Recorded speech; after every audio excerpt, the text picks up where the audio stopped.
कोपरगाव शहरातील सिद्धिविनायक कॉलनी येथील एका फ्लॅटच्या बाथरूममध्ये अडकलेल्या महिलेला कोपरगाव नगर परिषदेच्या अग्निशमन दलाने क्रेनच्या सहाय्याने सुखरूप बाहेर काढले। शुक्रवारी 14 ऑगस्ट रोजी सायंकाळी 9 वाजेच्या सुमारास ही घटना घडली होती। सिद्धिविनायक कॉलनी येथे वाहोळ कुटुंबीय राहत असून छाया सुरेश वाहोळ या सायंकाळच्या सुमारास घरातील बाथरूममध्ये गेल्या होत्या। यावेळी त्यांचा 2.5 वर्षांचा लहान मुलगा घरात होता। आई बाथरूममध्ये असताना मुलाने अनावधानाने बाथरूमची कडी बाहेरून लावून घेतली, त्यामुळे छाया वाहोळ या बाथरूममध्येच अडकल्या। आई बाथरूममध्ये अडकल्याने लहान मुलगा घरात रडू लागला, तर छाया वाहोळ या बाथरूममधून बाहेर पडण्यासाठी मदतीसाठी ओरडत होत्या। त्यांच्या ओरडण्याचा तसेच मुलाच्या रडण्याचा आवाज ऐकून शेजारील नागरिक घटनास्थळी गोळा झाले।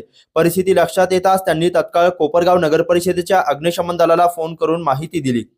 माहिती मिळताच अग्निशमन दलाचे कर्मचारी काही क्षणातच घटनास्थळी दाखल झाले। क्रेनच्या सहाय्याने कर्मचारी फ्लॅटमध्ये पोहोचले आणि बाथरूममध्ये अडकलेल्या छाया वाहोळ यांची सुखरूप सुटका केली।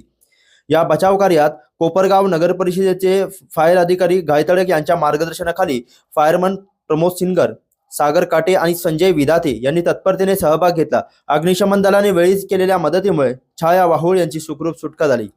8 आय थिंक 8:30 पावणे 9 पासूनच ना फोन चालू होता आणि मी वॉशरूमला गेले, म्हणजे त्यालाच क्लीन करायला गेले, त्याला बाहेर ठेवलं मी आणि ते बंद करून घेतलं दार। म्हणजे मी आतून नव्हतं बंद केलं, पण त्याने त्याच्याच त्याने बाहेरून बंद केलं। त्याच्यानंतर त्याला उघडायलाच जमेना। मग मी आजूबाजूला हाक मारली, कुर्लेकर सरांना हाक मारली। मग थोड्या वेळाने ते बाहेर आल्याच्या नंतर मग त्यांनी खाली जाऊन हुसळे काकांना वगैरे सांगितलं। मग त्यांनी सगळ्यांनी अग्निशमन ची गाडी बोलून घेतली आणि ह्या दादांनी खरंच खूप वेळेत येऊन, म्हणजे मला लिटरली तो रडत होता ना, त्याला कळतही नव्हतं की मी दार कसं उघडू, आणि मला आतमध्ये मी खूप रडत होते, पण ह्या दादांनी खरंच वेळेवर येऊन मदत केली आणि सगळ्या शेजाऱ्या पाजाऱ्यांची की त्यांनी खरंच आमची हेल्प केली। आणि घरी आता आज आम्ही दोघंच आहोत। माझं नाव छाया मुकेश वाहोळ आणि माझ्या मुलाचं नाव अथंग। Thank you so much. खरंच खूप खूप आभार नगरपालिकेचे की त्या खरंच वेळेत आले।